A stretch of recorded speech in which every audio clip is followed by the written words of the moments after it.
Little House on the Prairie series by Laura Ingalls Wilder. Book 4, On the Banks of Plum Creek. Chapter 17, Moving In. In the sunny morning, Ma and Laura helped carry everything from the dugout up to the top of the bank and load it in the wagon. Laura hardly dared look at Pa. They were bursting with the secret surprise for Ma. Ma did not suspect anything. She took the hot ashes out of the little old stove so that Pa could handle it. She asked Pa, "Did you remember to get more stovepipe?" "Yes, Caroline," Pa said. Laura did not laugh, but she choked. "Goodness, Laura, have you got a frog in your throat?" David and Sam hauled the wagon away, across the ford and back over the prairie, up to the new house. Ma and Mary and Laura, with armfuls of things, and Carrie toddling ahead, went over the footbridge and up the grassy path. The sawed lumber house, with its bottom shingle roof, was all golden on the knoll, and Pa jumped off the wagon and waited to be with Ma when she saw the cook stove. She walked into the house and stopped short. Her mouth opened and shut. Then she said weakly, "My land." Laura and Mary whooped and danced, and so did Carrie, though she did not know why. "It's yours, Ma. It's your new cook stove," they shouted. "It's got an oven and 4 lids and a little handle," Mary said. "It's got letters on it, and I can read them. P-A-T, Pat." "Oh, Charles, you shouldn't," Ma said. Pa hugged her. "Don't you worry, Caroline," he told her. "I never have worried, Charles," Ma answered. "But building such a house and glass windows and buying a stove, it's too much." "Nothing's too much for you," said Pa. "And don't worry about the expense. Just look through that glass at that wheat field." But Laura and Mary pulled her to the cook stove. She lifted the lids as Laura showed her. She watched while Mary worked the draft. She looked at the oven. "My," she said, "I don't know if I dare try to get dinner on such a big, beautiful stove." But she did get dinner on that wonderful stove, and Mary and Laura set the table in the bright, airy room. The glass windows were open, air and light came in from every side, and sunshine was streaming in through the doorway in the shining window beside it. It was such fun to eat in that big, airy, light house that after dinner they sat at the table, just enjoying being there. "Now this is something like," Pa said. They put up the curtains. Glass windows must have curtains, and Ma had made them of pieces of worn-out sheets, starched crisp and white as snow. She had edged them with narrow strips of pretty calico. The curtains in the big room were edged with pink strips from Carrie's little dress that had been torn when the oxen ran away. The bedroom curtains were edged with strips from Mary's old blue dress. That was the pink calico and the blue calico that Pa brought home from town long ago in the big woods.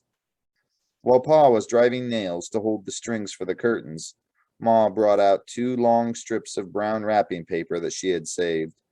She folded them, and she showed Mary and Laura how to cut tiny bits out of the folded paper with the scissors.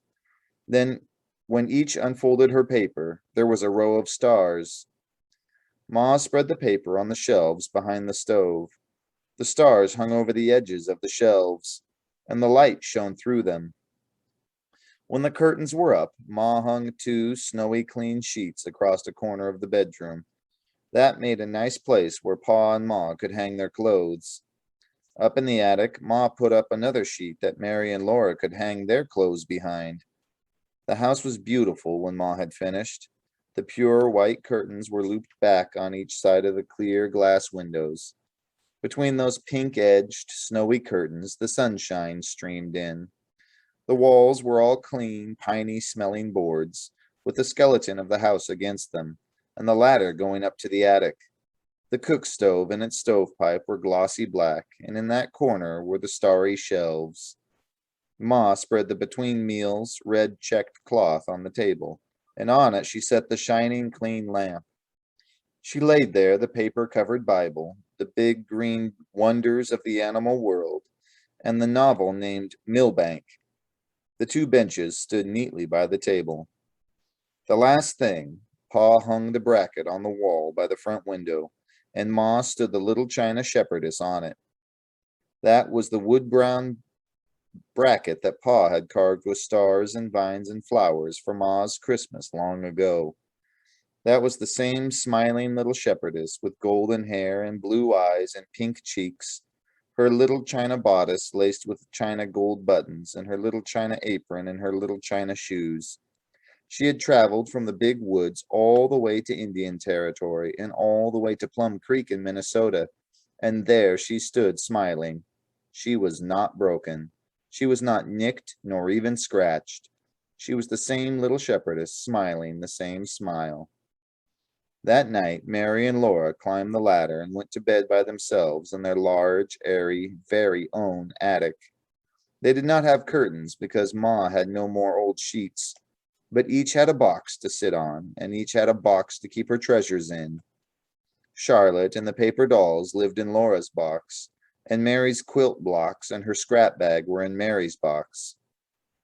Behind the curtain, each had her nail to take her nightgown off and hang her dress on. The single thing wrong with that room was that Jack could not climb up the ladder. Laura went to sleep at once. She had been running in and out of the new house and up and down the ladder all day long, but she could not stay asleep. The new house was so still. She missed the sound of the creek singing to her in her sleep. The stillness kept waking her. At last it was a sound that opened her eyes. She listened. It was a sound of many, many little feet running about overhead. It seemed to be thousands of little animals scampering on the roof. What could it be? Why, it was raindrops. Laura had not heard rain pattering on the roof for so long she had forgotten the sound of it. In the dugout, she could not hear rain. There was so much earth and grass above her. She was happy while she lay drowsing to sleep again, hearing the pitter-pat-patter of rain on the roof.